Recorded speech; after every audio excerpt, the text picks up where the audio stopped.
Bueno, lo primero que quiero agradecer es a la gente del Ateneo, especialmente a Vicente Bosch y al equipo informático que hay detrás, las facilidades que me han dado para presentar hoy esta conferencia aquí.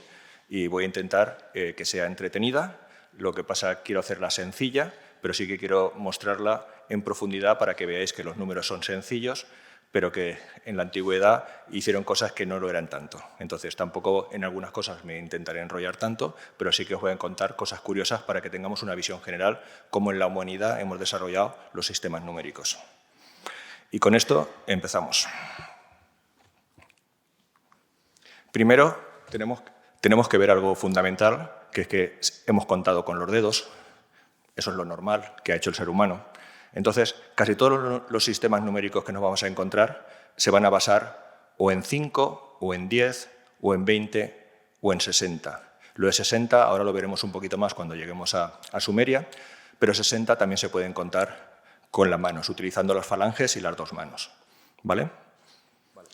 Dicho esto, lo primero que tenemos que ver un poquito o conocer serían los sistemas aditivos, o sea, los sistemas que vamos a sumar símbolos para obtener el número que queramos. Y en el primero que tendríamos que pensar sería en el romano, sin contar con la sustracción. O sea, nos olvidamos que los romanos restan y aquí simplemente cogeríamos, para hacer un número como por ejemplo el 167, sumaríamos una C, sumaríamos una L, 50, sumaríamos una X, 10, sumaríamos una V, 5 y sumaríamos 2 unidades más y haríamos 167. Y para hacer un número más largo, por ejemplo, el 3778, pues sumaríamos 3 M's, una D de 500, 2 C de 100, una L de 50, y así iríamos haciendo todos los números, todo lo grande que quisiéramos. Entonces, un sistema parecido a este es un sistema totalmente aditivo. O sea, los números, las cifras que nos aparecen aquí representadas con letras, se suman y ya está. ¿Vale? Aquí tenemos a un niño romano con un cuaderno de cera, una tabula cerata, que eran donde los romanos utilizaban para hacer sus anotaciones, y ellos escribían en este sistema. Vale. Los sistemas posicionales, que son como el que tenemos, en la escuela hemos aprendido algo así como unidades, decenas, centenas, unidades de millar, decenas de mil.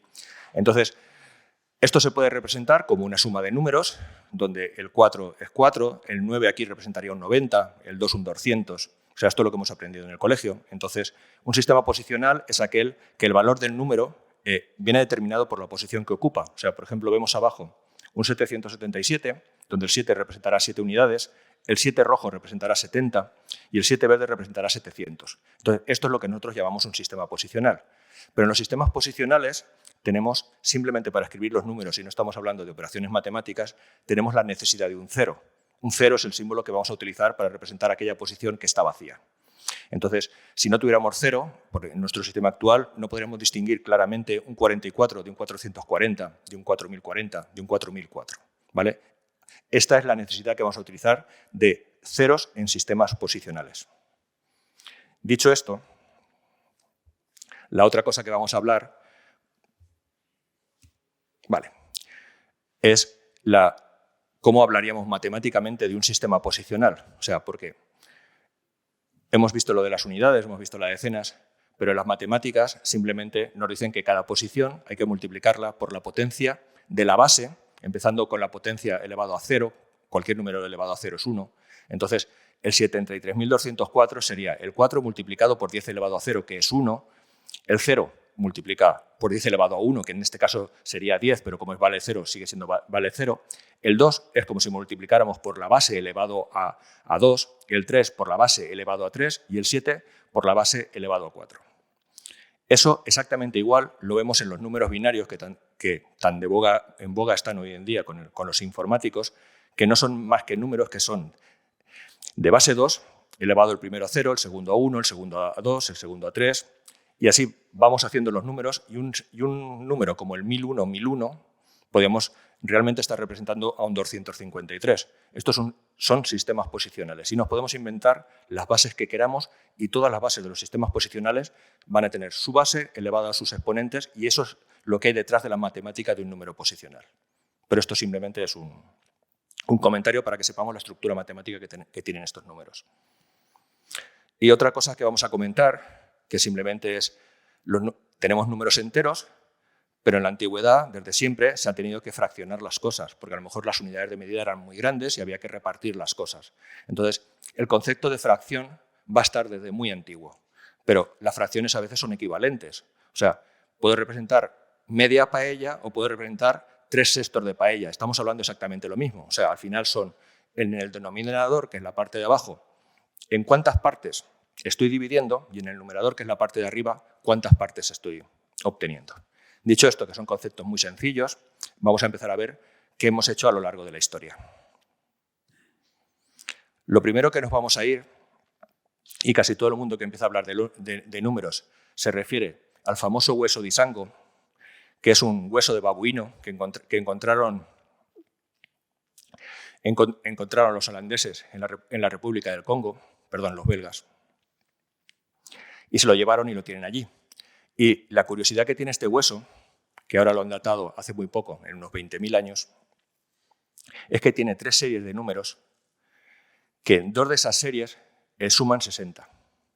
La primera serie muestra los números primos que hay entre el 10 y el 20. La última serie es algo así como 10 menos 1, 20 menos 1, 20 más 1 y 10 más 1. No se sabe muy bien para qué lo pudieron utilizar, como algún tipo de regla de cálculo, para hacer algo de matemáticas o un calendario lunar. Pero sí que parece que hay intencionalidad y que las rayas de 2 de las columnas sumen exactamente 60 y la tercera 48 no es algo atribuido o atribuible a la casualidad. Pero el año pasado saltó a las noticias este señor, Bennett Bacon, que es ebanista británico, que es muy aficionado al tema de arqueología y que estuvo mirando en páginas web, en internet, en muchos sitios, y estaba encontrando una cosa que no sabía lo que era, pero no la veía atribuible a la casualidad. O sea, son una serie de puntos, una serie de marcas que aparecen en trazados prehistóricos. Tenemos ejemplos en Francia y tenemos ejemplos en España. O sea, Pasiega y Parpalló. Parpalló es una cueva en Gandía. Entonces, este señor se dio cuenta de una cosa. O sea, aparecen puntos y rayas y están, como mucho, hay hasta 13. Entonces, si están hablando de como mucho hasta 13, días no pueden ser.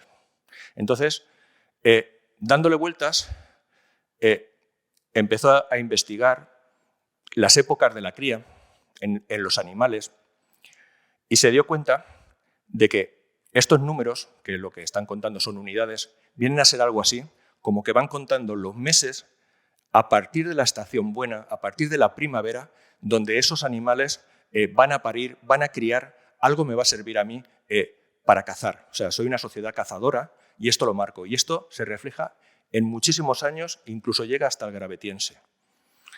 Y además aparece una Y, no sé si la llegáis a observar, esta Y, que esto está marcando dentro de una serie el mes de cría del animal. Pues esta teoría, como este era un señor, pidió ayuda a profesionales y junto con la Universidad de Cambridge, en el año pasado salió publicado un artículo de investigación donde han demostrado estadísticamente de que hay muchas especies que sí que corresponden y hay una correlación bastante alta y se da sobre todo en los uros, se da en los caballos, menos en los cérvidos, pero que esto sí que parece que hay un sistema de numeración prehistórico y además que es conocido. Si recordáis, el Parpalló es una cueva muy famosa de la zona de Gandía con una ocupación brutal de varios decenas de miles de años donde cazadores han ido depositando plaquetas donde aquí hay marcas. Y ellos han encontrado una aquí en Valencia. O sea, esto es algo muy interesante y es recién salido.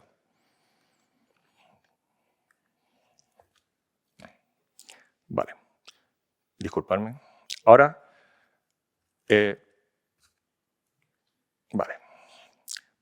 Una vez que hemos visto esto, vamos a saltar a Mesopotamia, que es donde siempre hemos dicho que han salido los números. Aquí tenemos Sumeria, más adelante Babilonia, y también los elamitas, que han sido siempre los vecinos, donde siempre han estado en guerra, y parece que siempre lo hemos dejado un poco al lado de la historia, pero también tienen su contribución a los números y a las letras y a todo. Otra cosa es que sepamos entenderlos, que el elamita desde luego todavía no está a nuestro alcance.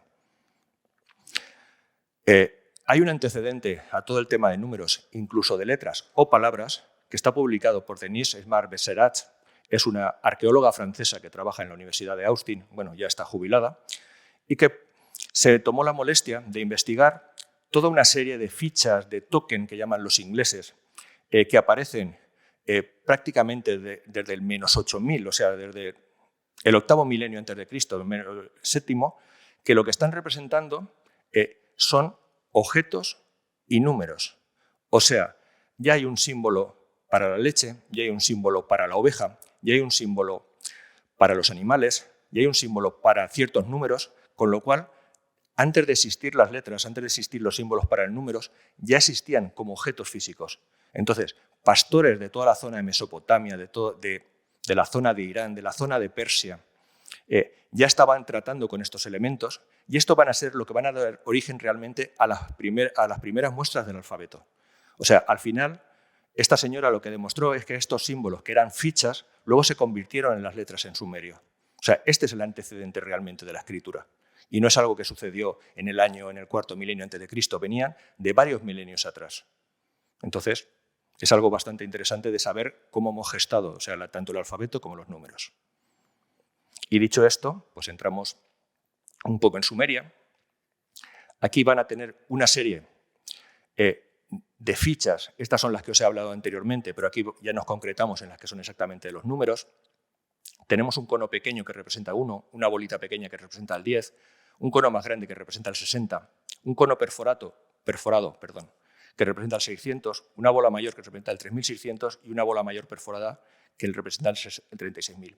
Esto es una base sexagesimal basada en el 60 con una base suplementaria de 10. O sea, van a utilizar el 10 como unidad de medida intermedia y ellos van a contar de la siguiente manera. Esto ya nos lo explicó el otro día Eva Tobalina, pero más o menos os cuento. Básicamente ellos van a contar con las falanges y van a hacer 1, 2, 3, 4, 5, 6, 7, 8, 9, 10, 11, 12 y cuando tengo 12 levanto este dedo y vuelvo a contar. Y así hasta 60. Aquí contaré hasta 24, contaré hasta 36, hasta 48 y hasta 60. Entonces, con una mano ellos son capaces de contar 60. Esa es una explicación de la base 60. Vale. Pero hay algunos investigadores que nunca se ha sabido muy bien de dónde han venido los sumerios. Los sumerios aparecen por ahí y son los precursores de muchas cosas. Entonces, hay gente que se ha preguntado esa base 60 de dónde sale. Y hay una teoría muy interesante, es que si vemos los nombres de los números en sumerio, que son lo que tenéis ahí escritos, creen ver que pudo ser la mezcla de dos culturas, una que tuviese un sistema de numeración 5 y otra que tuviese un sistema de numeración 12. Dice, bueno, y 12 por 5 es 60. Vale, pero ¿eso de dónde te lo sacas? Pues muy fácil. Si miramos el 2, que es min, y miramos el 7, que es imin, y miramos el 5, que es ia, podemos entender que el 7 imin es algo así como iamin, 5 más 2. Y si volvemos a ver el 9, que es ilimu, tendríamos algo así como ialimu, que sería 5 más 4. Entonces, en esa arqueología de cómo se llaman los números, parece descubrirse detrás un sistema de numeración de base 5 arcaico. Entonces, es una teoría interesante simplemente mirando cómo se llaman los números. ¿Vale? Abajo tenéis lo que llaman las bulae, que son unas bolas de arcilla, donde cuando hacían un trato ponían estos tokens, estas fichas, cerraban la bola de arcilla, la grababan por fuera y por fuera ponían lo que ponía, lo que había dentro, y esto es una especie de precinto, esto no se puede abrir sin romperse. Entonces, si dos personas hacían un trato, que voy a comprar una cantidad de ovejas por una cantidad de dinero, pues podrían hacer dos bolitas de estas, cada una llevársela, y cuando pasara un tiempo que iban a hacer ese trato, abrirlas y ver que exactamente el trato que habían hecho se había cumplido. O sea, no había manera de manipular esta información. De estas se han encontrado mucho en toda la zona de Sumeria.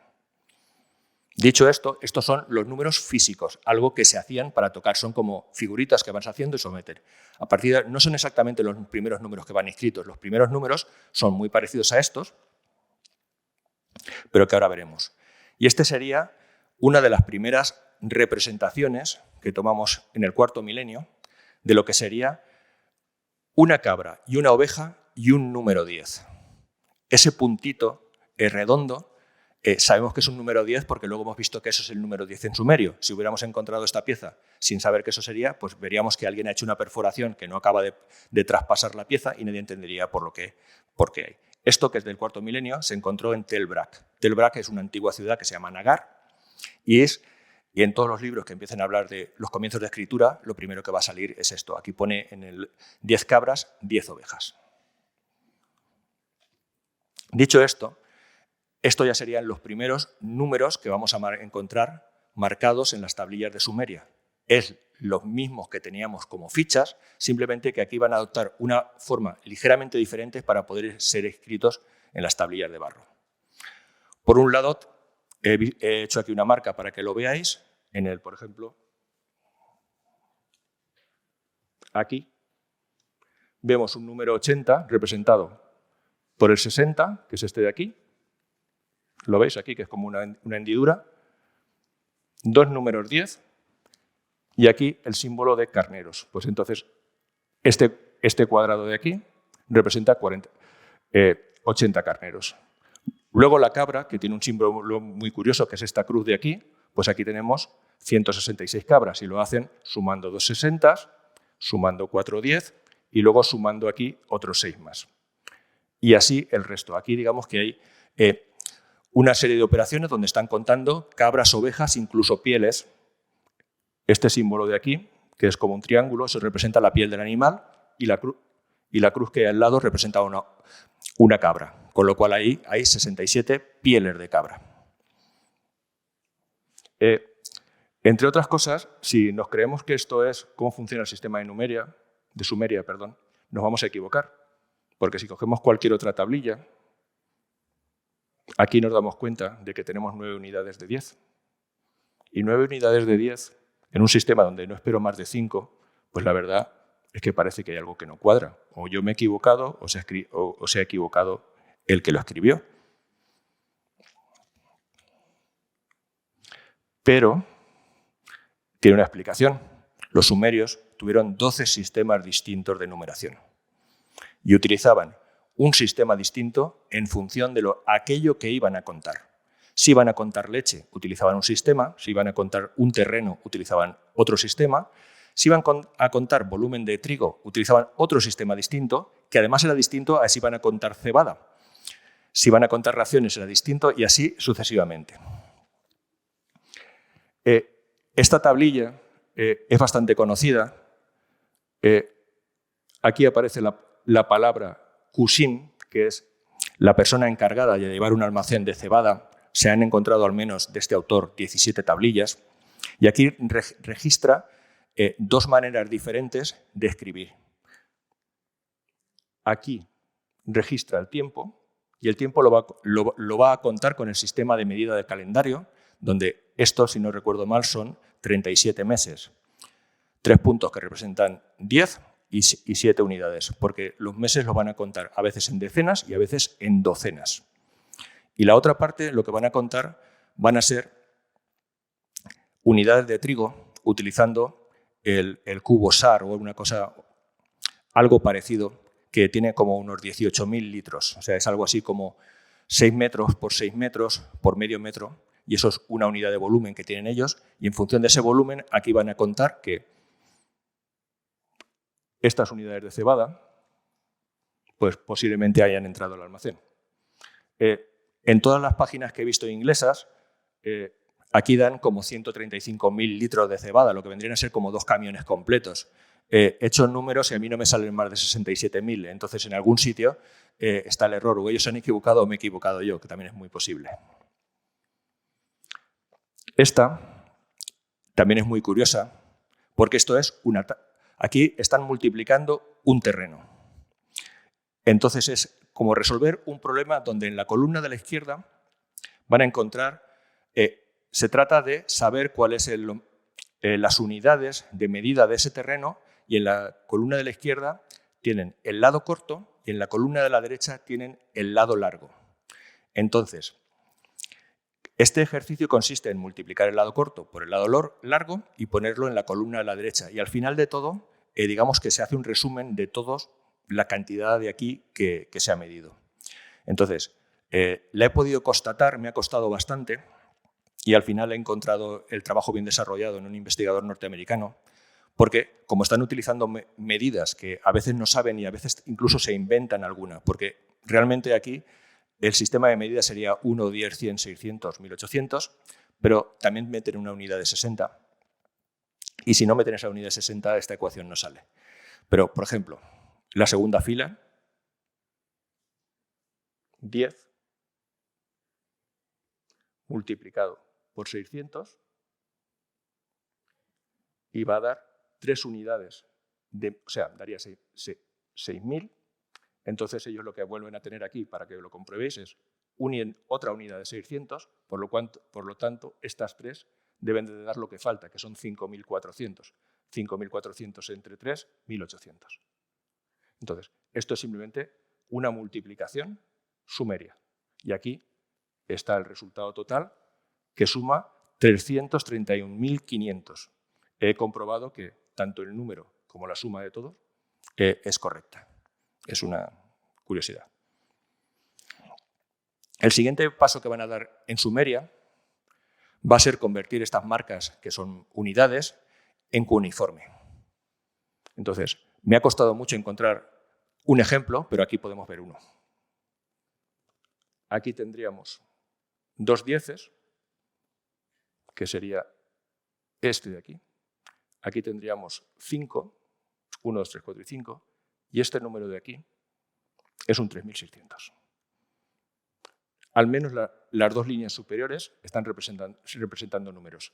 Y esto sabemos que pertenece a la ciudad de Nippur, es un tema contable. Aquí se encontraron al principio más de 15.000 tablillas y creo que actualmente ya superan las 40.000. Entonces se encontró toda una biblioteca. Sus vecinos de al lado, los protoelamitas, o sea, el protoelamita, el AN, también tenía sus sistemas de numeración y no eran exactamente los mismos. Entonces, ellos van a tener un sistema sexagesimal, igual que los sumerios, que lo van a utilizar para cosas de prestigio. Vamos a contar cosas que merecen la pena o personajes importantes, igual que mis vecinos. Para todas las cosas que merecen menos la pena, o sea, trabajadores, esclavos, animales domésticos, voy a utilizar un sistema decimal, estrictamente decimal. Un sistema vigesimal en el que voy a mezclar un poco las unidades, que lo voy a utilizar normalmente para raciones. Voy a tener un sistema para contar los granos, para contar el grano, y voy a tener otro sistema para contar el terreno. O sea, también había un montón de sistemas de medida. Solo voy a enseñaros este, que es muy curioso. Esto es protoelamita, donde aquí lo que están contando son ganado caballar. Y lo están representando, lo he hecho aquí en grande, como una cabecita de caballo con los pelos hacia arriba, otra con los pelos hacia abajo y otra sin pelo. Entonces aquí simplemente pues lo van contando, o sea, se lee hacia la izquierda. Entonces, ¿a qué han llegado la conclusión de qué significa esto? Pues parece ser que los que tienen los pelos hacia arriba serían sementales, serían caballos, los que los tienen hacia abajo serían yeguas y los que no tienen serían potros. Entonces, esto no es más que una tablilla de cuenta de ganado donde están dando las cantidades de lo que están contando del ganado que disponen. Y ahora vamos a saltar un poquito en el tiempo y vamos a llegar a Babilonia. En Babilonia, de las cosas que van a hacer regularizar todos los sistemas de medida y van a inventar un sistema nuevo. El sistema nuevo va a ser el sistema babilónico, que va a ser sexagesimal y va a ser posicional por primera vez en la historia. ¿Qué quiere decir posicional? Muy parecido al que tenemos hoy, pero en vez de ser de base 10, va a ser de base 60. Claro, nosotros en base 10 necesitamos 10 cifras, del 0 al 9. En un sistema de base 60 necesitan 60 cifras, desde el 0 al 59. Lo bueno es que inventaron un sistema bastante sencillo para representar las cifras del 0 al 59. La barra vertical representa el 1, y esta en forma de ángulo representa el 10. Entonces, si lo veis, los números son muy sencillos. Una barrita es un 1, 2 barritas son 2, y así hasta que llegamos a 9. En el momento que llegamos a 10 ponemos un angulito. y volvemos a sumar. Entonces, con solo 2 símbolos soy capaz de representar 59 números. Pues es una ventaja. Tengo muchos números y de una manera muy sencilla soy capaz de representarlo. Vale. Ahora van a tener un pequeño problema, porque los babilonios también van a representar las fracciones. Pero las fracciones las van a representar lo mismo que nuestras fracciones. No lo notamos tanto que son fracciones cuando hablamos de números decimales, pero si hablamos de un número decimal, de, por ejemplo, de 0,1, el 0,1 realmente es una fracción dividida entre 10, o sea, es 1 partido 10. Y un 0,22, perdón, sería algo así como 22 partido 100. Ellos van a hacer algo parecido, pero con base 60. Entonces, su decimal van a ser fracciones con el denominador 60 y la segunda fracción, en nuestro caso sería 100, en la de ellos es lo que sea partido 3600. Entonces, es muy difícil distinguir si estaban hablando de una fracción o si están hablando de un número. Porque claro, porque depende de la posición que ocupa, pero como ellos no lo marcan, parece ser que se entiende por el contexto, pero es súper difícil ver si te están hablando del número 5 o de una fracción que, o sea, no lo ves. Actualmente, aunque parezca un sistema muy complicado, seguimos utilizando y lo seguimos utilizando exactamente igual. Porque cuando hablamos de las horas, hablamos de los minutos, que es partido 60, y hablamos de los segundos, que es partido 3600. Entonces, nosotros actualmente, en la medición del tiempo, estamos utilizando exactamente este sistema. Y en la medición de grados, también lo estamos utilizando. Un grado se divide en 60 minutos y cada minuto de grado se divide en 60 segundos. Es el sistema babilónico y lo seguimos utilizando. Aquí vais a ver lo que tenéis a la izquierda. Es una tabla de multiplicar del 25. Y si os fijáis en el 300, esto es un 0. O sea, un 0 es un hueco. Entonces, sí, como aquí no hay nada, aquí tengo 5 que valen 60. 5 que valen 60 son 300. Pero en el segundo no tengo nada. El nada lo represento con un hueco. Pues depende cómo deje el hueco, lo voy a ver bien o lo voy a ver regular. Aquí tenemos una operación que consiste en calcular el área de este triángulo truncado.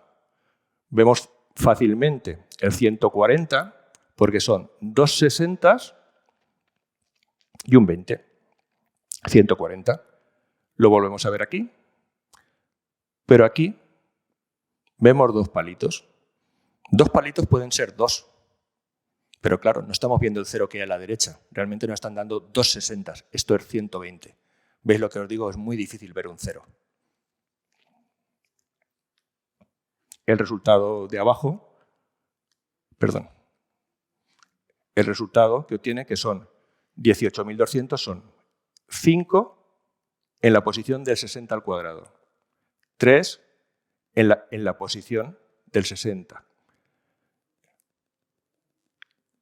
y 2 unidades de 10, que son 20.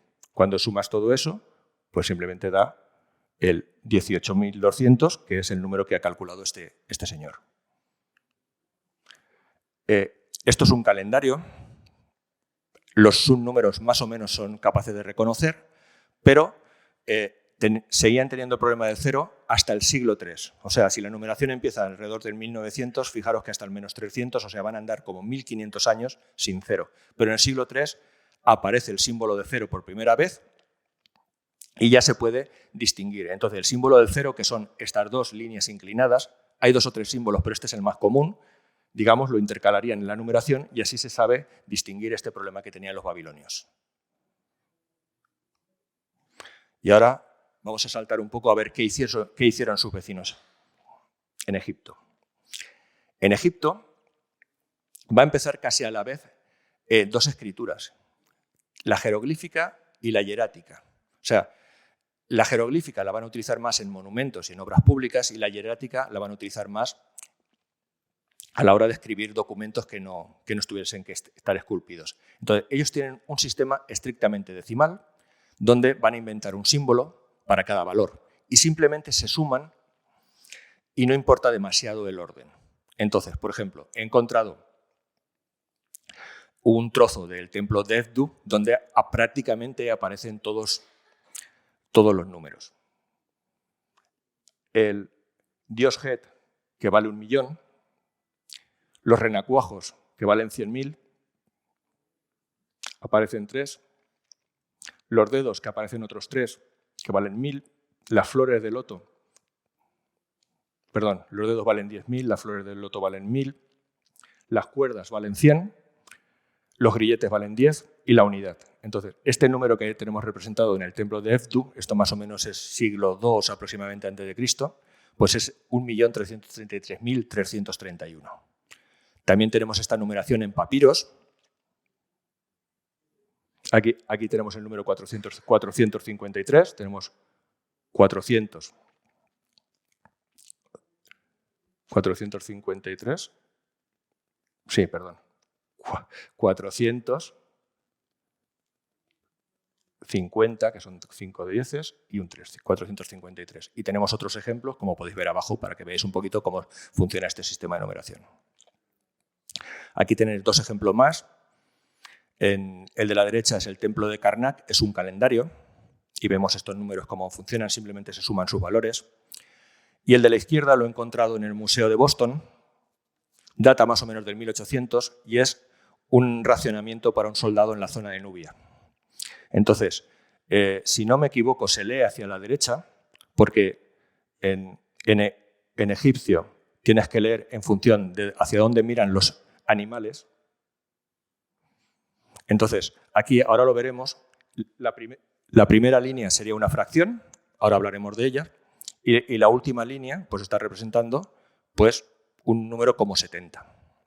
Y este símbolo de aquí, que parece ser que es como un señor andando hacia atrás, posiblemente está representando una resta. Ahora veremos. Los egipcios van a escribir fracciones, pero todas las fracciones egipcias van a ser muy curiosas, porque todas son unitarias. O sea, solo cambia el denominador. 1/3, 1/4, 1/5, 1/6, 1/300. Y esto lo van a representar utilizando el símbolo para R, que es una boca, que significa literalmente 1 partido, por. Entonces tenemos 1/3, que es la boquita con 3 líneas, 1 partido 100 simplemente es la boca con el símbolo de 100, y la boca con todo lo que le siga pues será la fracción correspondiente. Tenemos la suma y la resta, como unos pies que caminan hacia adelante y unos que caminan hacia atrás, y tenemos un par de fracciones especiales que utilizan mucho y son las que se salen un pelín de la regla, que son 2/3 y 3/4. Y simplemente incluso las partes del ojo de Horus las van a utilizar como símbolos de fracciones con esos valores que os he representado. La foto de la derecha la tomé yo hace como 15 años y de casualidad aparecen un montón de fracciones puestas en una columna. No sé si llegáis a apreciarlas. Pues esto es cómo en jeroglíficos se escriben las fracciones. Pero además del jeroglífico, los egipcios tienen el hierático. Y en el hierático van a hacer una cosa diferente. Va a ser un sistema aditivo, pero no estrictamente. Cada símbolo van a darle un símbolo del 1 al 9, un símbolo a las decenas, un símbolo a las centenas y un símbolo a los millares, pero para cada uno su propio símbolo. O sea, van a tener 36 símbolos y cuando los ponen juntos simplemente se va a leer como tal. O sea, si yo quiero escribir, por ejemplo, el 1328, pues voy a tener que utilizar el símbolo del 1000, que es este de aquí, el símbolo del 300, el símbolo del 20 y el símbolo del 8. Eso es un 1328. Esto lo que hace es que ahorra muchísimo a la hora de escribir. Para escribir este número con el sistema jeroglífico necesitaría 2 líneas. Entonces, es un poco más complicado porque en vez de aprenderme 7 símbolos me voy a tener que aprender 36, pero es mucho más práctico. Y con este sistema van a desarrollar sus matemáticas. Entonces, dentro de las matemáticas egipcias nos han llegado al menos 2 papiros, el de Rhind y el de Moscú, donde hay un montón de problemas resueltos. El papiro de Rin realmente resuelve 82 problemas de matemáticas, desde áreas, cubicajes, volúmenes. Está muy curioso y hay mucha literatura al respecto. Data del 1500 a.C., pero es una copia que hizo Ahmed, que lo dice, de un papiro 300 años más antiguo. Esto está en Europa, está en varias colecciones y se dividió para darle más valor hasta que se dieron cuenta que era un papiro único. En hierático, evidentemente, también tenemos fracciones. Entonces, sin entrar demasiado en detalle, las fracciones básicamente van a ser coger el número y ponerle un puntito encima, con alguna excepción que va a derivar un poquito del ojo de Horus. El ojo de Horus que ya utilizaban van a hacer como una especie de simplificación para ponerlo en hierático y van a hacer como unos símbolos especiales. El resto básicamente van a ser los símbolos con un puntito encima y eso va a representar 1 partido por. Aquí hay unas sumas y aquí hay hasta una ecuación. También tuvieron otro lenguaje, que es el demótico, o sea, otro sistema de escritura, que básicamente adaptan el hierático. Entonces, esto es una tabla donde se ven que las correspondencias de los símbolos son casi iguales. Es como una variante. El único ejemplo que he podido localizar es un ostracón, que lo tiene en Inglaterra, creo que en la Universidad de Londres, donde aparecen pues, unos números se leen hacia la izquierda, que vienen a ser así algo como una preparación para hacer una momia, donde están dando la cantidad de lino y cosas así que tenemos. Y aún van a tener otro sistema más, pero este va a venir ya con la invasión griega, va a tener un poco la estructura de lo que ya tenían, pero aquí van a poner letras griegas, pero como de este hablaremos ahora con el griego, tampoco hace falta entrar. Y este también es lo mismo, solo que en vez de cambiar sus símbolos por las letras griegas que van a representar números. Este entrará con Alejandro. Ahora vamos a dar un pequeño salto al Egeo, o sea, Creta, Micenas. Hay una cultura ahí floreciente que más o menos viene a gestarse en el 2000, 2100, 1900 a.C. Y tenemos con ella dos escrituras, la que conocemos como la jeroglífica cretense y la lineal A. No sabemos qué lengua describen y lo único que han avanzado en los últimos años ha sido que creen que es una lengua tipo africana, por el orden de las palabras, pero se sabe muy poquito más de esta lengua. Lo que sí conocemos es su sistema de numeración, que es estrictamente decimal y tienen un símbolo para el 1, un símbolo para el 10, un símbolo para el 100, para el 1000 y en el lineal B se ha localizado el 10.000. Una vez que esta civilización cae alrededor del 1450 a.C., son invadidos por los micénicos, que son los que luego irán a la guerra de Troya, y van a adaptar todo su sistema de escritura y van a ser los primeros que escriben griego con el sistema de escritura que tienen los micénicos. Esto lo descubrió Chambik y Ventris, y esto es un sistema que ellos tenían, pero que además también tenían fracciones, como veremos, que son un poquito más complicadas, porque nadie entiende muy bien cómo van. Y hay muchos intentos de aproximarse, y estos serían lo mejor que hay actualmente. Los números que están en verde son los valores confirmados, y algunos son bastante lógicos, como estos de aquí, que si cada simbolito de barrerita horizontal representaba al 10, pues aquí donde representan 2, pues es lógico que hayan llegado a la conclusión de que esto es partido 20, que aquí sea partido 30, 40 y 60. Los primeros han sido más fáciles de localizar, pero hay algunos que todavía no saben lo que son y algunos que los valores son inseguros.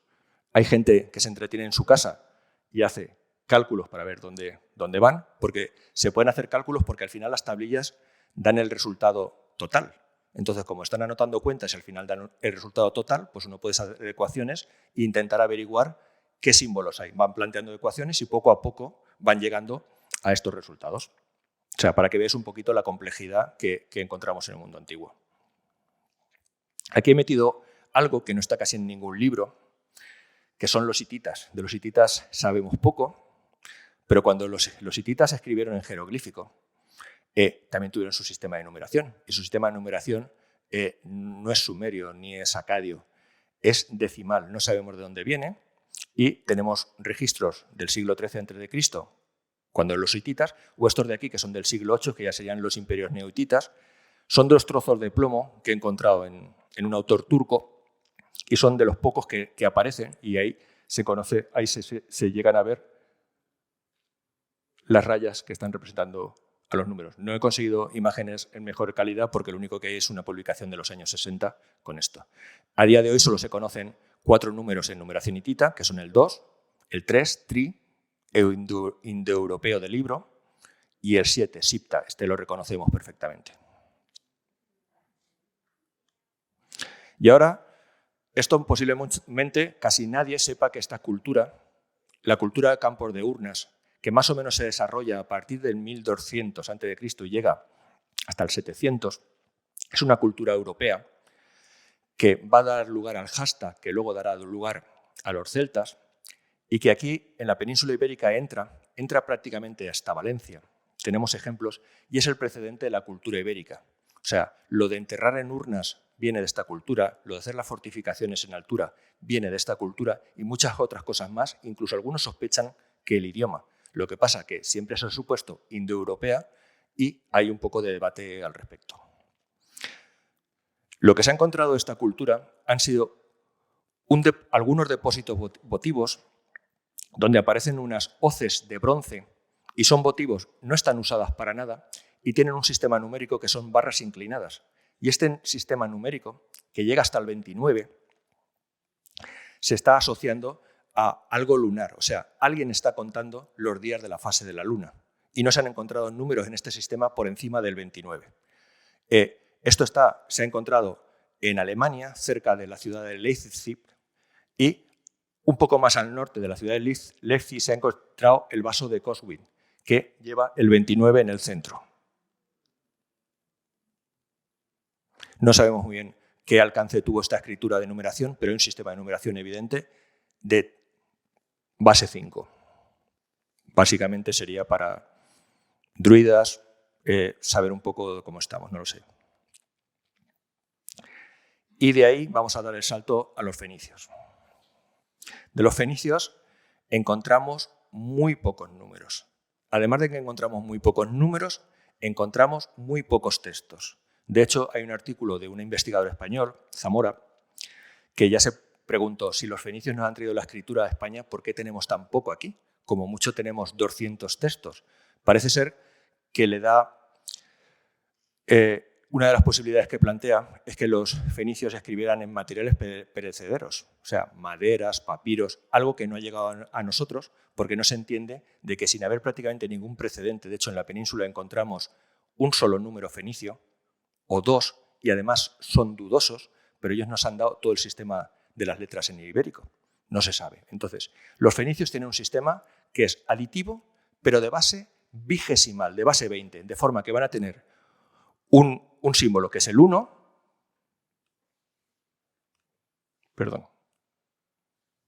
un símbolo para el 10 y luego un símbolo para el 20 que lo van a repetir las veces que sean necesarias. El símbolo para el 10 no lo repiten nunca.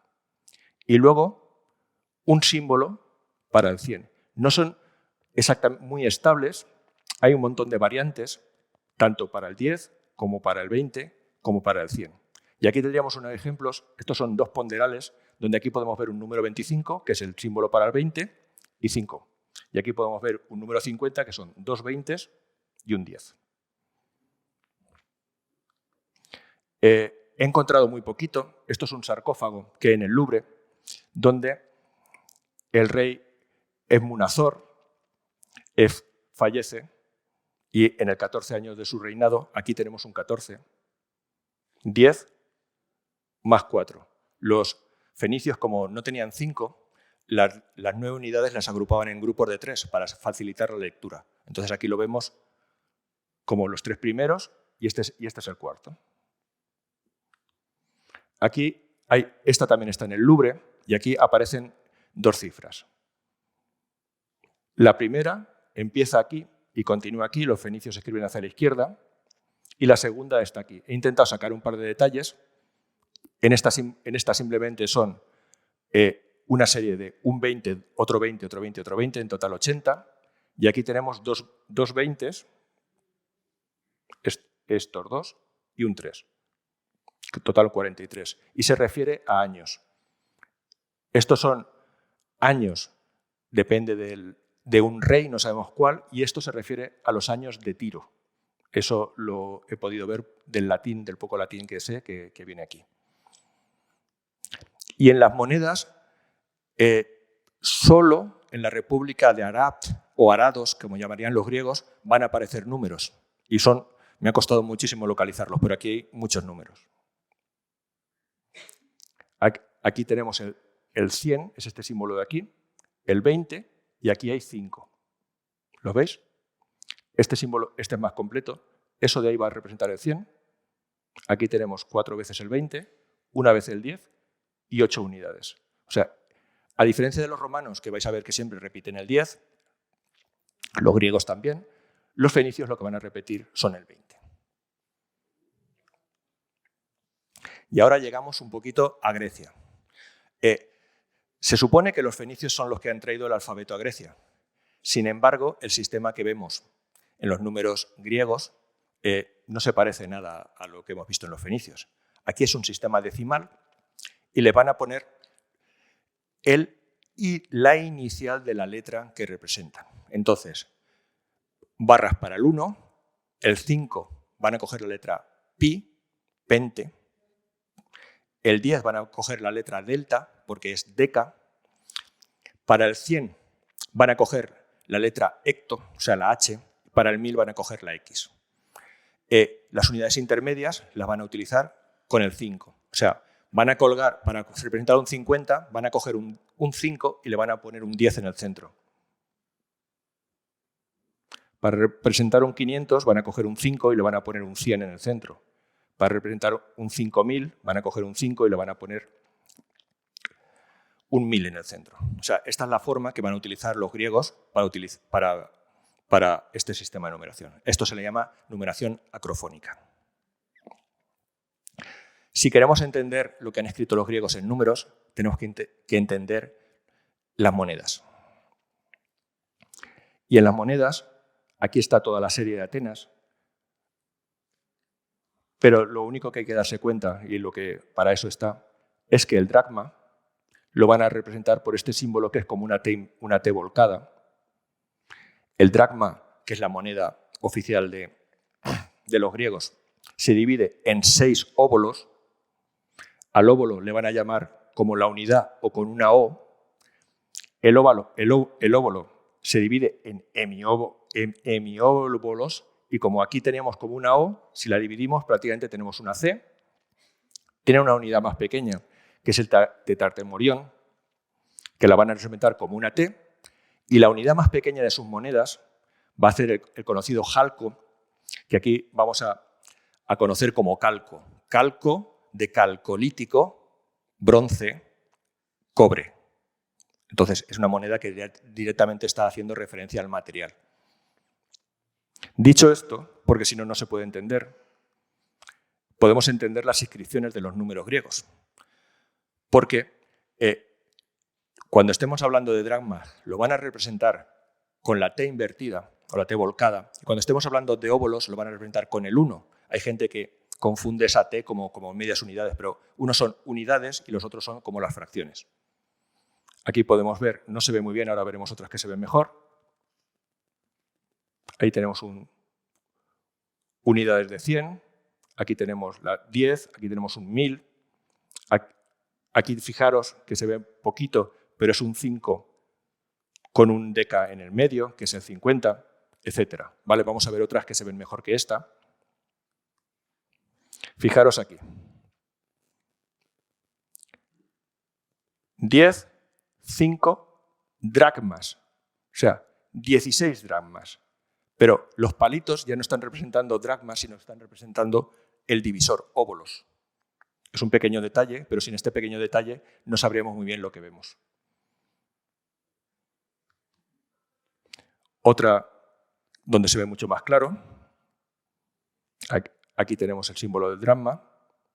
¿Lo ves? Esto es como una multa o una confiscación de bienes a quien mutiló una estatua de Hermes. Pues está en el Ágora ateniense. Y esto es el ábaco, que sería como la calculadora griega que utilizaron para manejarse con estos números. Lo mismo que los romanos prácticamente no se podían operar entre sí y tuvieron que ir al ábaco, esto viene de mucho más antiguo.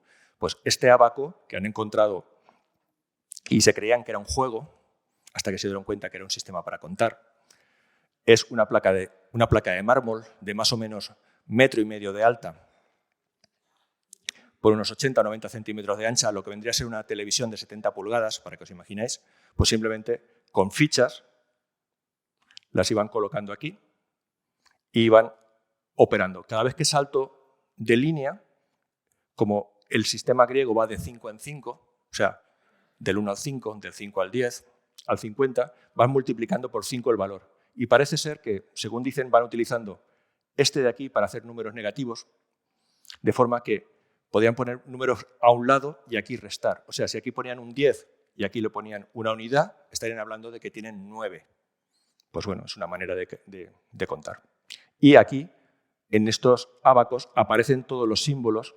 Fijaros, llega el dracma, llega el óbolo, llega el hemióbolo, llega el tetratermorión y llega el jalco. O sea, las monedas y los números van a ir de la mano. Pero eso no servía para las matemáticas que desarrollaron los griegos.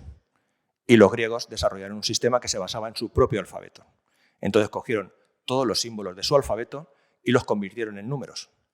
Pero les faltaban 3. Entonces entraron la estigma, una letra que no se utilizaba, y la pusieron en el número 6, entró la Xi para el 60 y entró la Sampi para el 900. Y con una coma a la derecha, al final, se distinguía si esto era un número o esto era una palabra. Para unidades más grandes, la coma se pone al principio. O sea, esta coma que va al principio está multiplicando por 1000 el valor de b, que es 2. Aquí tenemos una de las pocas cosas que nos ha llegado de Euclides, que esto es Elementos de Euclides. Esto es un papiro que se encontró en Egipto, que pertenece a la obra de este genial matemático griego. Y aquí hay otro ejemplo, que esto ya es de la época bizantina, que ellos siguen escribiendo en griego, donde tenemos el número 99.996 más un cuarto más un sexto. Es difícil de ver. El número empieza aquí. Como tengo la coma abajo, ese es el 9000. Tenemos el símbolo para el 9, para el 9000, para el 900, para el 90 y para el 6. Y aquí esto es un decimal, o sea, esta coma de arriba la van a utilizar, este es el símbolo para 4, pero con una coma arriba es un cuarto, y este es el símbolo para 6, mirad que lo tenéis aquí otra vez, pero siendo 6, con una coma arriba es un sexto. Dicho esto, con estos números, con los anteriores, alrededor del siglo VII a.C., son los griegos los que le van a pasar el alfabeto a los etruscos. Y estamos en una época arcaica porque los griegos escriben hacia la izquierda todavía. En la época arcaica los fenicios escriben a la izquierda, les enseñaron a los griegos a escribir a la izquierda, luego ellos cambiaron la dirección de la escritura, pero a los etruscos les debe de llegar el alfabeto muy temprano porque los etruscos siempre van a escribir a la izquierda. Y los etruscos van a tener un sistema de numeración, este de aquí, que no parece que se le parezca demasiado a este de aquí, ¿verdad? Entonces, la explicación tradicional siempre ha sido que, como hay unos símbolos que los etruscos no van a gastar, como es la Si, la voy a convertir poco a poco en L, la tecta la voy a convertir en C y la Fi la voy a convertir al final en M y en D. Pero, aunque ciertos filólogos se aferran mucho a esta posibilidad, el señor Georges Ifrach, o sea, un gran matemático francés que escribió la historia universal de las cifras y es uno de los grandes estudios sobre los números antiguos, valora otra posibilidad muy interesante. Es que en los pastores de la Dalmacia, actual Yugoslavia, bueno, es Yugoslavia más bien, tenían un sistema en varillas donde ellos anotaban las cantidades. Entonces, este sistema no se sabe lo antiguo que es, pero parece que se pierde en tiempos inmemoriales. Entonces, marcas para 1, marcas para 5, marcas para 10, y si nos fijamos, hay unos dentados muy pequeños que están marcando el 50, 60, 70 y hacen una marca en el 100. Y él opina que posiblemente esto sí que es el origen de estos números, porque hay una coincidencia prácticamente total. Pero esto está por demostrar. Ahí a la derecha podéis ver cómo son los números etruscos. Veréis que se corresponden con poco de lo que conocemos, aunque hay algunos lingüistas que opinan que, aunque no se conoce el origen de la lengua etrusca, podría ser realmente indoeuropea, de un tronco muy antiguo, pero muy avanzada. Al contrario que el latín, que sería un tronco muy moderno, pero muy conservadora. Y dicen que, por ejemplo, el sa y algunos números por aquí podrían interpretarse a partir de una teoría indoeuropea. Pero esto, bueno, es otro cantar. ¿Dónde aparecen números etruscos? Pues mirad, aparecen en las monedas. 50, 25, que son este más este, incluso 12 y medio, X, un 2 y esta que de aquí, este angulito está marcando la mitad. Aparecen también en los conocidos tumbas etruscas, marcando la edad. Se leen hacia la izquierda, lo veis aquí, 50, 2 símbolos para el 10 y un símbolo para el 5, 75 años. Otra tumba, también aparece aquí con detalle. Aquí los días se marcan como una cruz. ¿Lo veis? O sea, existe como las dos posibilidades.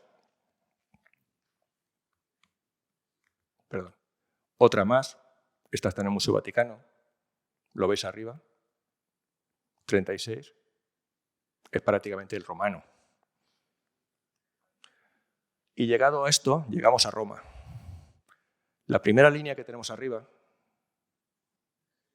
es la etrusca. Cuando los romanos la adaptan, le dan la vuelta a estos dos. Pero todo lo demás sigue siendo etrusco. Y este, que es el que conocemos todos nosotros, llega relativamente tarde. Fijaros que la L aparece por primera vez en el 44 a.C. O sea, no es un símbolo demasiado antiguo. Y aparece en España, en la Lex Ursoniensis. Es una tabla de bronce donde por primera vez en un documento público se pone una L con valor 50. La C aparece bastante antes y la D aparece en el año 89, junto con la M. O sea, en 89 a.C. O sea, ya casi en finales de la República, por decirlo de alguna manera. O sea, no son números demasiado antiguos. Entonces, mucha gente interpreta que los romanos no han cambiado en el tiempo, sí que han cambiado. De hecho, me he encontrado con algunos foros donde no son capaces de distinguir números más antiguos de los que nos han enseñado en la escuela. Algunos foros sobre moneda romana. Aquí tenemos unos ejemplos. Esto es un calendario con las fiestas. Fijaros que aquí han ignorado completamente la regla de la sustracción. Esto es una estela en el Museo de Linares, donde aparecen 35 y 35. Aquí está poniendo infrontipedes 35, inagropedes 35. Esto significa que es un espacio que voy a reservar para mi tumba de 35 pies de ancho en el fronti, en la fachada, y 35 pies de alto. Esto lo utilizaban los romanos para reservarse un espacio para enterrar a sus muertos. Esta estela de aquí es de Pedralba y aparecen dos personas que han fallecido, una de 90 años y otra de 70 años. Y aquí este es el ejemplo de libro para ver la sustracción, pero esto es el parador de turismo de Ronda. Aquí nos están presentando el número 1924 como un 2000 menos un 100, 1900, el 90 como el 100 menos 10 y el 4 como 5 menos 1. Si queremos entender algo de fracciones romanas, aquí nos tenemos que ir a las monedas. En las monedas van a representar las fracciones romanas. En el año 211 aparece el denario. El denario, como su nombre indica, son 10. ¿10 qué? 10 ases, porque la moneda del imperio son los ases o aes.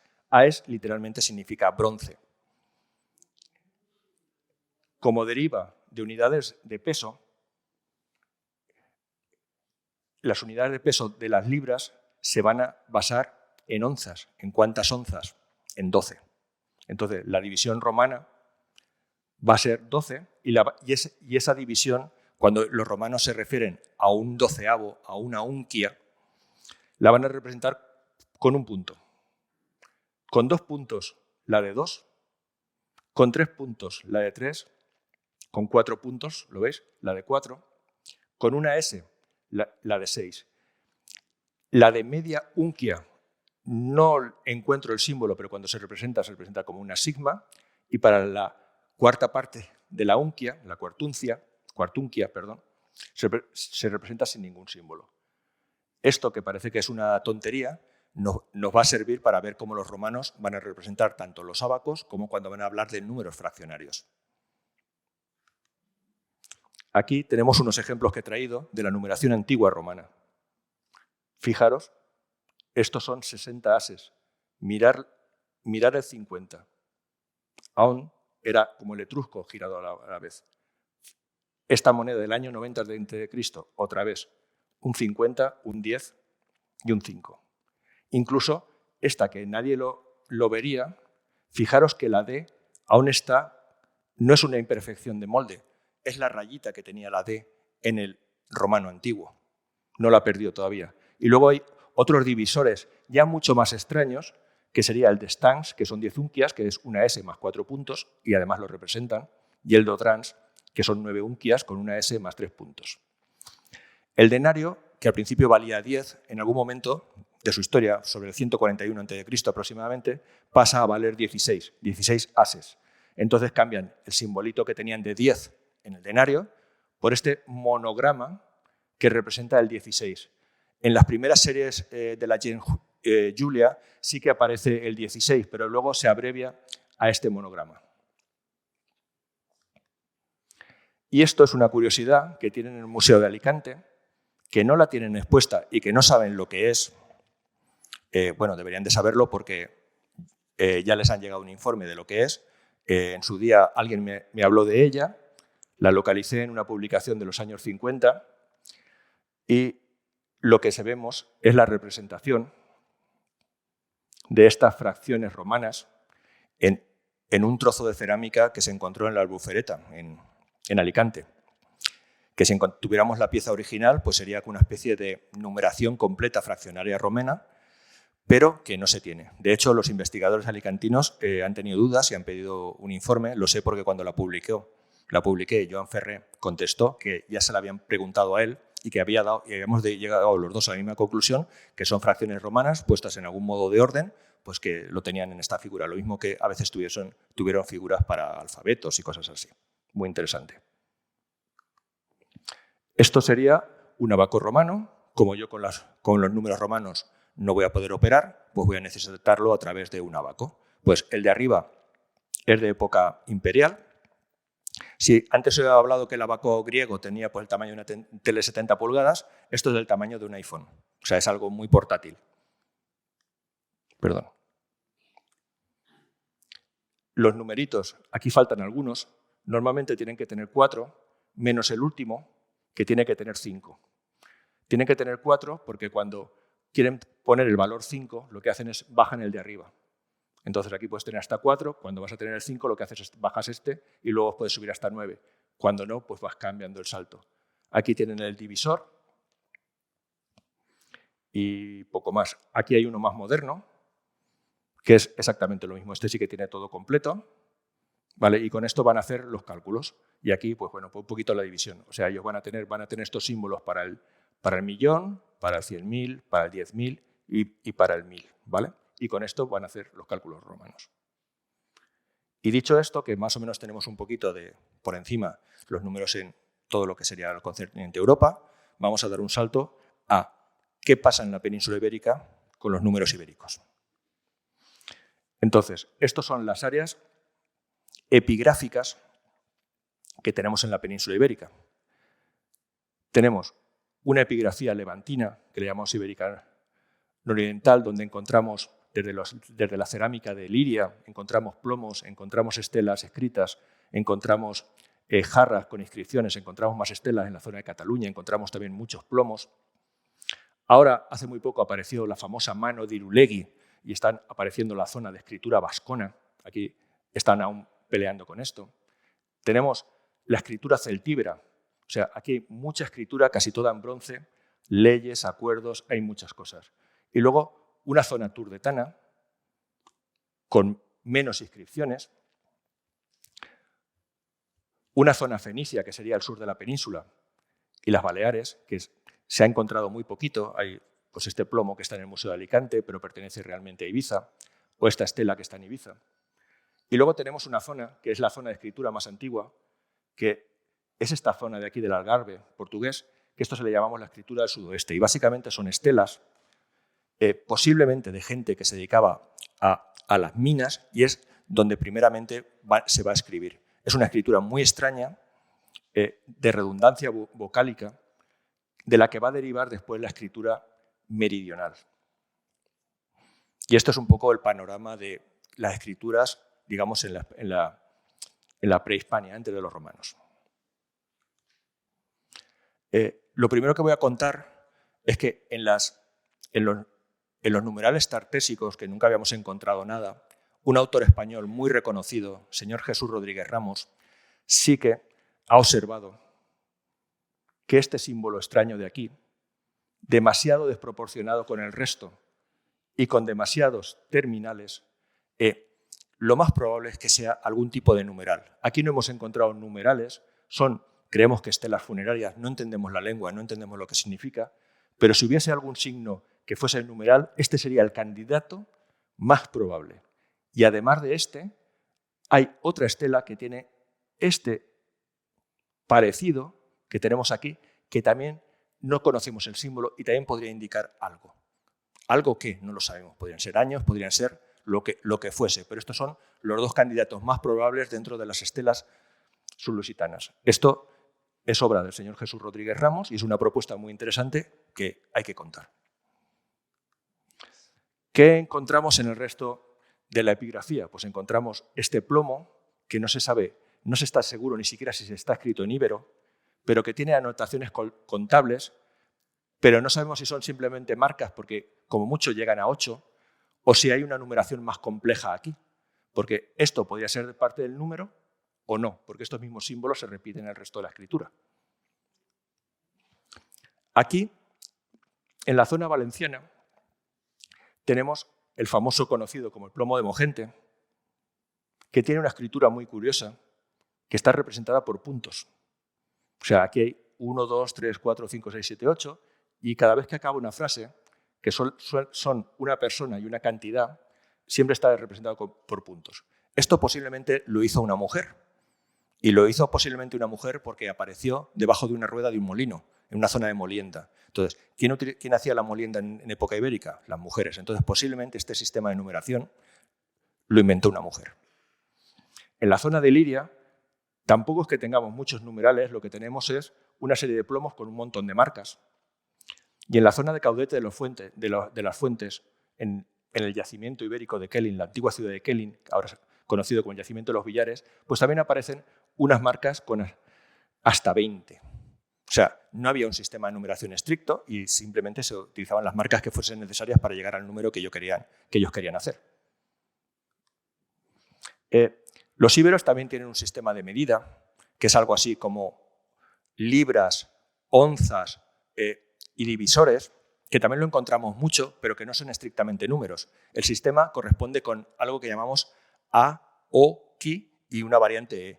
A, O, Ki son unidades que más o menos creemos tener identificadas. Hay un cuenco que tiene una especie de ecuación, porque aquí pone Anquisaren, que debe ser el nombre esto es de esta señora o de quien este señor, A1, H4, H que es O, perdón, Ki4. Y esto, antes estaban equivocados el peso, esto es una vajilla de plata, es esta de aquí. Antes se daba un valor de 580 gramos, ahora se ha pesado correctamente, aunque el Museo Nacional en los últimos 20 años sigue diciendo que tiene 580 gramos, pero tiene 606, y lo que se ha hecho ha sido como una ecuación. Y ahora, claro, lo que pasa es que aquí esta ecuación de si todo esto tiene que valer 600 gramos, ¿cuánto vale cada una de las que hay aquí? Pues va a depender de la relación que tengan entre ellas, porque son 3 incógnitas y una sola solución. Entonces aquí se están planteando desde que haya una relación decimal entre ellas o una relación duodecimal. Yo personalmente pienso que la relación es decimal. Investigadores tan reputados como Joan Ferrer y Jané, pues ha sido una de las posibilidades que han barajado. Últimamente se están inclinando más por la duodecimal. Yo pienso que es decimal porque quizá la duodecimal se va a utilizar para los divisores, pero no para las unidades principales. Entonces quizá él ya tuvo esa teoría, es que sea un sistema mixto, decimal y duodecimal. Y esto ya sí que son números ibéricos que vamos encontrando por aquí, que es de lo que vamos a tratar un poquito. En el plomo de la Serreta encontramos este numeral, desde siempre se ha sabido que es un numeral, pero nunca hemos sabido interpretar. En Coimbra del Barranco Ancho, Yecla, encontramos esto también escrito en greco-ibérico, que también tiene unos símbolos muy parecidos. Encontramos la famosa estela de Sinarcas, que siempre hemos supuesto que esto es un número. Encontramos piezas en los yacimientos de Teruel, la Zaila y todo eso, que también tienen posibles números. En algunos restos de algunas vasijas, en una estela perdida de Sagunto, en la estela de Vicor aparecen aquí unos números que siempre se han interpretado como romanos, o eso es la impresión que me ha dado. En la estela de Terratech también aparecen unos números. Estos son los números ibéricos. También aparecen en plomos, los más famosos, el pico de los Ajos. Aquí aparece un número, aquí aparece otro. Y esto es una especie de cuenta contable que ya se ha cumplido, esta no, y aquí hay otra que sí. O sea, esto es un apunte contable como esta tenía tal cantidad o me debía tal dinero. Aquí tenemos más números en el pico de los Ajos, todos estos que he remarcado aquí con rojo. Entonces, todo esto representan números, están escritos aquí, esto está todo en el Museo de Prehistoria de Valencia. Las fotos son de ahí. Y luego aquí vamos a hablar de que algo que ya se había investigado hace unos años es la aparente coincidencia entre los números ibéricos y los vascos, porque el íbero, aunque no lo entendemos, lo sabemos leer, y entonces vamos viendo aquello que leemos qué puede significar. Y ya desde Eduardo Orduña, que es un investigador paleohispanista muy bueno, ya se dio cuenta de que algunos de los números, luego este trabajo ha sido desarrollado y últimamente es Joan Ferrer el que lo está llevando al máximo de sus posibilidades y ha hecho artículos muy buenos al respecto. Esto sería lo que encontramos en el ibérico y la coincidencia que tiene con el vasco. Entonces, es muy alta. Erdi, para marcar las unidades, y lo hemos descubierto porque lo hemos encontrado en las monedas de valor mitad. Ban, que está marcado en las monedas de valor unidad. Bin, con el bi vasco. Irur, que es el 3. Lau, Bos. O sea, prácticamente son calcados. Es más, son tan calcados que hemos encontrado números como Ogeit Abar. Esto básicamente es decir 2010. 2010 sería que estamos viendo en el sistema léxico un sistema vigesimal, el mismo que tiene el vasco actual. Y aquí tenemos una estela de Tamarite de Litera, Huesca, que la dibujo así porque así debería de estar, porque aquí hay un cartel que se debería de leer al derecho, y hay una inscripción donde dice Orqueique Laur. Eso no sé lo que me están diciendo, pero eso es un 24. Orquei 20, que es una partícula de conexión, Laur 4. Pueden ser que estoy ofreciendo manos, es la edad del difunto que hay ahí, si es que esto es una estela, no lo sabemos, pero hay un número léxico. Entonces, ya sabíamos un poco de qué iban los números en íbero porque los habían escrito en palabras. Y con ese estado de la cuestión es todo lo que sabíamos hasta 2020. Entonces, en 2020, yo me encuentro en una discusión en un grupo de Facebook, literalmente, sobre un dado que apareció en Foz de Calanda, donde había algunos investigadores que decían que ahí estaban los números ibéricos. Y había ningún signo que sonase al número ibérico y lo estaban defendiendo. Entonces, como contraargumento, dije, esto no puede ser, he leído mucho a Fletcher, he visto muchos números ibéricos, no sé qué significan los números ibéricos, pero estos que veo aquí no son. Y entonces lo que me puse es, me fui al corpus, empecé a buscar qué números para dar un contraargumento y me encontré con una sorpresa.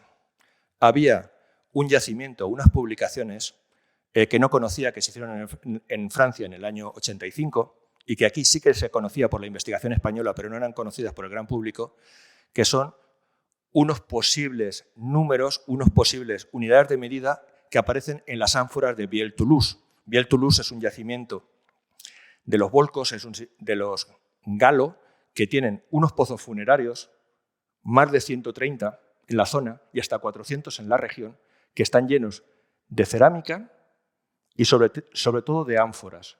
Y estas ánforas, al menos 36 de ellas, aparece una inscripción ibérica. Y esa inscripción ibérica posiblemente se asocia que hubo un comerciante ibérico que llevó allí esa ánfora de vino y ahí escribió algo. Aquí podemos ver esas inscripciones. Yo cuando las vi dije, estos son números, y lo que hice fue dedicarme a leer todo lo que se había escrito al respecto. Y me di cuenta de que nadie había llegado a una conclusión satisfactoria, pero que yo veía los números y dije, esto es muy claro. Entonces empecé a ver un poquito y esto es una especie de resumen de todos los números que aparecen. Hay muchos. ¿Lo veis? Y hay tantos que cuando hay tanto de algo se puede analizar. Y el primero que lo analizó, y bastante bien, o casi bien, fue los dos autores, Jean-Pierre Magnol y Michel Vidal. Michel Vidal es el arqueólogo que ha estado en esa zona durante más de 20 años, hizo esta publicación y llegó a esta conclusión. Si yo ordeno los números, tengo esta secuencia. Más o menos, el palo, por decirlo de alguna manera, tiene que valer 1. Esto lo dijo estos autores, y no se repite más de 4 veces. Con lo cual, si esto no se repite más de 4 veces, esto evidentemente es un 5. Y además, como es igual que el 5 griego, pues oye, aquí no hay ningún problema. El siguiente número que me encuentro tiene que ser el 10, pues que es el orden que yo conozco. Y luego me encuentro con la L, la L romana, está claro. Y luego este símbolo de aquí tiene que ser el 100. ¿Vale? Pues esto que él no considera que es algo muy a tener en cuenta, pero es lo suficiente como para escribirlo. El problema que tuvieron es que el desconocimiento de la lengua ibérica les llevó a confundir esto con un número, cuando realmente, si conoces la epigrafía, nunca hemos visto este número. Entonces, eso cuando yo lo vi, dije, aquí han metido la pata, vamos a ver qué han escrito los siguientes. Los siguientes aún hicieron propuestas peores. Dividieron en unidades mayores, unidades menores. Hubo gente que hizo muchos intentos, pero nadie vio otra cosa más que lo que había aquí. Llegado esto, hice un análisis sencillo. Cogí lo mismo que habían hecho ellos y lo continué. Entonces, el 1 es 1, el 5 es 5. Esto no sé lo que es, pero no es un número. Y si esto no es un número, esta L no vale 50. Vale 10. Y dije, vale, ¿cuántas L juntas hay? Aquí no veo ninguna. Voy a mirar toda la epigrafía ibérica. No hay ninguna junta, siempre están sueltas. Entonces, el símbolo que yo he valorado para 10 solo aparece una vez. Entonces, ¿por qué? Pues porque aparece un símbolo que vale el doble del valor 10. Tenemos un 20. Ostras, y cuando miré que esto era un 20, resulta que el 20, como mucho, se repite 4 veces. Que es lo correcto en un sistema vigesimal. El 20 no se puede repetir más de 4 veces. Si se repitiera 5 sería 100. Entonces, esto cuadra perfectamente y lo que dijo de la supuesta orden no es así, porque fijaros, este símbolo, que en ibérico se llama ti, en esta secuencia tiene unos a la izquierda y unos a la derecha. Entonces, esto no está formando un sistema ordenado. Aquí lo vemos a la izquierda del pi y aquí lo vemos a la derecha. O sea, este símbolo no sabemos lo que es, pero no es un número. Entonces, mis conclusiones iniciales en el año 2020 fueron las siguientes. Esto le doy la razón a los señores Vidal y Magnol. Esto lo veo como un 10 y un 20, claro. Esto no sé lo que es y yo me atreví y dije que esto era un 100. Luego me equivoqué, como me corrigieron, pero eso está bien. Llegué también a decir que eran 2 filas de números, no sé muy bien lo que eran, pero aquí había unos números y aquí había otros. Era como 2 columnas, no sabía muy bien qué. Y, visto lo visto, dije, Aquí hay una mezcla de numeración griega. La L esta tiene que venir de los romanos. Hay algo de romano por aquí. Y esto viene de los fenicios. No tengo ni idea, pero aquí hay una mezcla de las 3 escrituras que conozco. Pues vale. Pues dicho esto, el señor Joan Ferrer lo hizo muy bien. Leyó mi artículo. Al principio no le gustó demasiado. Me dijo que había cosas que bien y otras que no. Y 2 años más tarde me llamó y me dijo, porfa, vente conmigo porque he revisado tu artículo y te voy a dar la razón en parte. Perfecto. Entonces, esto que todavía está inédito, sin publicar, tengo permiso del autor para poderlo hacer público, porque él ya lo ha dicho varias veces en público y tengo muchas ganas que se publique este artículo porque creo que es muy importante para la epigrafía ibérica. Entonces, el autor lo que va a decir, los señores Vidal y Mañol tienen razón y José Vicente Montes, en estos dos, tiene razón también. Y matemáticamente, realmente la mejor conclusión es que estos sean el 10 y el 20 y se puede demostrar. En este, no. No sabemos lo que es, posiblemente es una cantidad total, alguna otra cosa, pero no es un 100, ¿vale? Es más, esto que no sabían lo que es una TI, es algo que aparecía en las estelas, que parecían que tenían como la marca de la edad delante del número, y encontramos una palabra que era tiei, tieike, y él llega a la conclusión analizando las ánforas romanas, de que estos números que aparecen a la derecha, que van desde el 1 al 8, y con un máximo en 4, coincidirían con los años del vino, que también viene marcado en las ánforas romanas. Entonces, si la columna pequeñita son los años del vino y ese ti son los años, debe ser el mismo ti que aparece en las estelas ibéricas que creíamos que no estaba marcando la edad. Entonces, de buenas a primeras, encontramos que estos son los años de los vinos, que la palabra tiei, año, tieike, años, aparece en las estelas, la acabamos de identificar, y que algo que ya sabíamos de otras publicaciones anteriores es que la K, al igual que el vasco, forma el plural, este que, ibérico, aquí va a representar años, plural ibérico. Sería una confirmación. Y es más, en muchas de ellas, lo he marcado aquí, aparece una palabra que se llama sacar. Sacar lo conocemos por ser un formante de nombres en íbero. Por ejemplo, en la serreta tenemos sacarisquer o sacalisquer en el plomo de Liria. Pero nunca había aparecido como suelto. Entonces, que la palabra sacar, que no entendíamos muy bien que fuese aquí un nombre y que aparece suelta, apareciese, Joan Ferrer muy correctamente la ha comparado con el vetus romano, o sea, con un vino viejo. ¿Vale? ¿Y cómo se dice en vasco viejo? Zajar. Entonces, aquí hemos encontrado otra palabra y que confirmaríamos que esta viene, sí que se puede fundamentar que viene del vasco para el vasco, o sea, pero para viejo. Entonces, aquí vemos todo esto y esto es súper interesante. Con esta corrección ya podemos leer correctamente los números.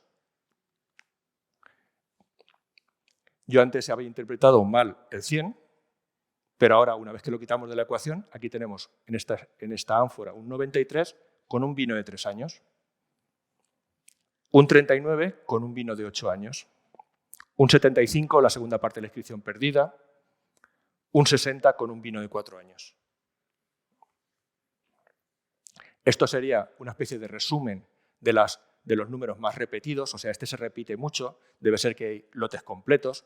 Aquí aparece el famoso sacar, y aquí fijaros los años del vino, 4, 6, 6, fijaros que el sacar aparece en 6 años. Aquí simplemente es que no aparece, o sea, este está perdido, ¿vale? Entonces, esto sería algo así como una cantidad de lote, la cantidad total que tenemos ahí, y esto, la segunda columna, son años en el vino en esas ánforas. No digo más de este artículo, que es súper interesante, porque además cuenta muchísimas cosas y lo mejor es leerlo porque es uno de los mejores que se ha escrito últimamente. Además de eso, en las estelas, en la de Terratech, ya podemos leer la edad del difunto. Como el símbolo antes lo interpretamos como Bu, que era una especie de cuadrado, nunca entendíamos por qué, pero al ver la base numérica solo puede ser o 2 o LI. Entonces, o es un 31 o es un 22. Esa es la edad del difunto. Y aquí también aparece, aunque muy difusa y muy difícil de ver, algo así como la palabra tieike. En una estela de Sagunto, fijaros el tie y algo más, que sería como los años, porque esto es un dibujo del siglo XIX, creo. Es el de los pocos que se nos han conservado. Y aquí sí que se ve claramente un 9. O un 5, sí, un 9. Debe ser un niño o una niña. Y esta es la estela de Bicor, que aparece un L2, que no estamos hablando de 52 años, sino de un infante o una niña de 12. Entonces, una vez cogido esto, digamos que volví a coger el testigo y dije, vale, pues aquí hay algo que se me está escapando y vamos a quitarle de la ecuación los romanos. ¿Por qué?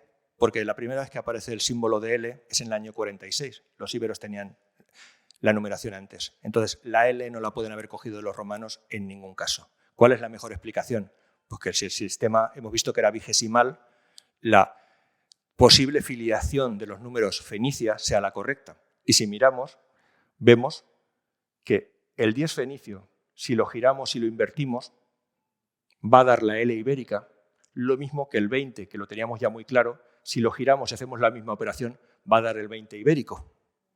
Entonces, esto demostraría de que se puede demostrar, quiero decirte, primero matemáticamente, que ya lo hemos visto, y ahora, cuando ya lo hemos visto matemáticamente, aquí podríamos analizar cómo han evolucionado esos símbolos. Pero hay algún problemilla. Entonces, cuando yo vi que el 100 no era ese, yo ya tenía como una segunda alternativa, pero que me había dado cuenta una vez que había publicado el artículo. Pero bueno, como ya había publicado el artículo, pues esta segunda alternativa era algo que estaba ahí. Y existen dos números, uno en el plomo de Iátova, en el Pico de los Ajos, que 1, L, pi, y otro en la cabecera de la estela de Sinarcas, que las unidades están a la izquierda. Ostras, esto de que las unidades están a la izquierda, se han equivocado. Se han equivocado, lo malo es que solo tenemos estos dos, pero la estructura numeral es la misma. Pues eso, juntado con que la L desaparecía, que es lo que os he comentado antes, esto es un trocito de la Ley Usoniensis, donde la L aparece por primera vez en el año 46, esto está en el Museo Arqueológico Nacional, ¿vale? Pues visto esto, mi propuesta es la siguiente. Es que estos números que no sabemos entender, realmente es, si los otros números eran fenicios, el 100 tiene que ser fenicio.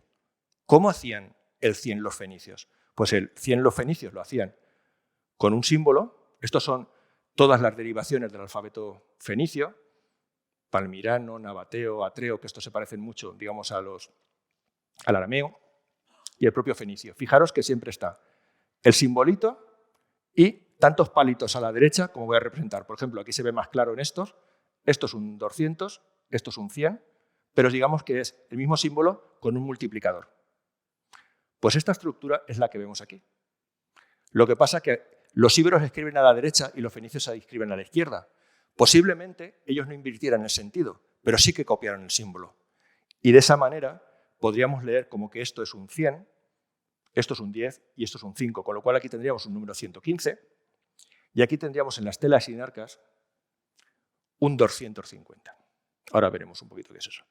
Y con este sistema el problema sería las unidades entre el 100 y el 109. Porque claro, si el número está a la derecha no sabemos distinguir un 100 de un 101 o un 102 de un 101.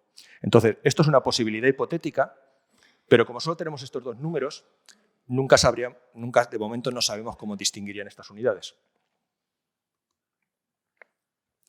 Esta sería mi propuesta, que es que esto fuese el fenicio, que es el fenicio, y así sería el ibérico, y de las que solo tenemos estas dos representaciones. ¿Vale? Esto es otro ejemplo en el corpus de inscripciones semíticas que aparece donde aquí tenemos un número 143 que se lee hacia acá, ¿lo veis? El 100, dos 20 y un 3. Y de esa manera, pero esto ya lo veíamos antes, aquí leemos un 11, aquí leemos un 20, posiblemente de una manera errónea. O sea, este numerito que aparece en Pico de los Ajos, que tiene 5 palitos, ha dado lugar a que se confundiese y que no se viese que que el sistema era decimal, vigesimal y se confundiera con un sistema de base 12. Porque claro, si puede haber hasta 5 palitos, el otro tiene que valer 6. Pero este es el único caso y pudo ser un error. De hecho, Fletcher lo marcó con una raya, pero realmente creo que no la tiene.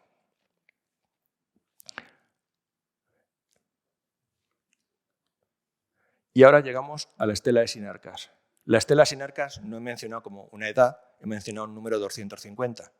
Un número 250 que además está en la cabecera de la estela. ¿Qué puede significar un número en la cabecera de una estela?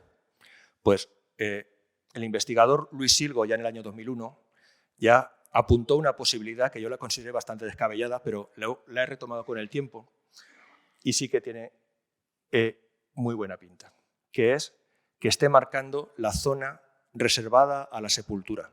¿Y por qué puede ser eso? Porque en la misma época, aunque en la zona valenciana no tenemos mucho, en la zona de la Bética, todas estas estelas de este tipo, fijaros que además son iguales que las de Sinarcas, algunas ni siquiera llegan a tener, están marcando digamos, la cantidad de pies necesarios para el espacio del enterramiento. Están reservándose su espacio privado, diferenciándolo de lo público, para allí enterrar a sus muertos o a su familia, o están reservando un espacio. Esto que se llamaría pedatura. Aquí, por ejemplo, tenemos algunas también muy altas. Esta es locus en frontipedes 225, inagropedes 150. Esta tenemos 20 y 28. En esta tenemos 120. ¿Lo veis arriba? Entonces, esta parte de aquí podría ser. Y estas dos letras primeras no tienen que ser numerales. De hecho, la S, que normalmente en toda la estela la escriben de esta manera, aquí la han escrito de la otra manera posible. Y eso, lo más normal, es que sea para distinguir esta S de esta y que no se confunda esto con un número más complejo. Esa es mi teoría. Entonces, esto que podríamos aquí leer como US, NAS, más o menos, tiene que ser o un acrónimo o la palabra que ellos utilizaban para esta unidad de medida. Por ejemplo, sabemos que hay una palabra que se utiliza para pies en vasco, pero que sería como oinas o algo así, pero no la termino de cuadrar aquí, pero si no es esa, sería algo parecido. En el sistema greco-ibérico, que no podemos demostrar nada porque apenas hay números, pero volvemos a ver la misma estructura de tres símbolos que tienen que ser el símbolo del 20, con lo cual aquí volvemos a ver un sistema vigesimal. Y el número de la serreta, que nadie ha interpretado, yo aquí lo valoro como un número 75, porque estos son 3 símbolos de 20, un símbolo para 10, y este que es una especie de medio símbolo de 10 debe de ser un 5, porque un 1 no es. O sea, no es, tampoco lo hemos encontrado. ¿Me estoy pasando? Pues entonces, con poquito más acabamos. Y esta sería mi propuesta de toda la numeración ibérica, cómo quedaría con esta propuesta que publiqué en el año 2022 en la revista Arse, Boletín Arqueológico Saguntino, y que está disponible para todo el mundo de manera gratuita entrando a la página. Y aunque tengo algo más, como me he excedido demasiado en el tiempo, paramos aquí. Muchísimas gracias.